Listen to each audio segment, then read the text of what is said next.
Once upon a time, there was a beautiful and kind girl named Cinderella. She used to live with her cruel stepmother and stepsisters.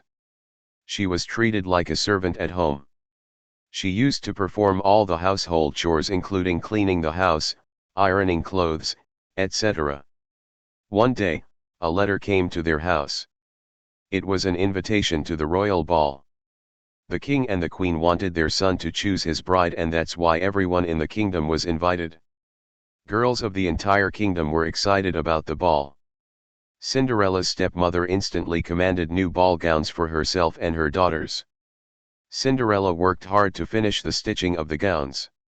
With the remains of the threads and beads from the gowns of her sisters, Cinderella prepared a gown for herself as well. On the day of the royal ball, when the stepmother and stepsisters were about to leave, they saw Cinderella in the gown. The two sisters got jealous. They tore her gown, pulled off the beads and left for the ball.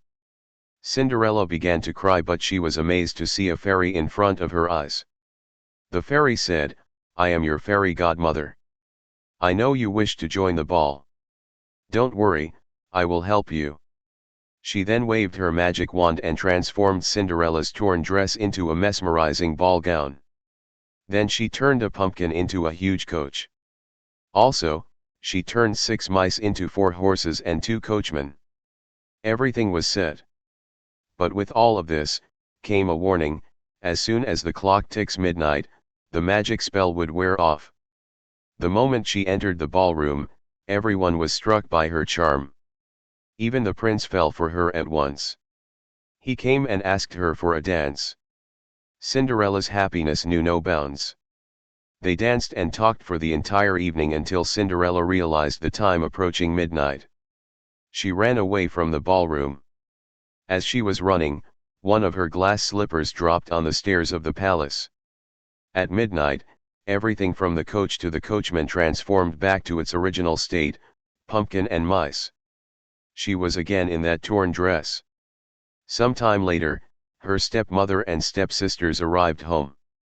They were still shocked by the beautiful girl in the ballroom.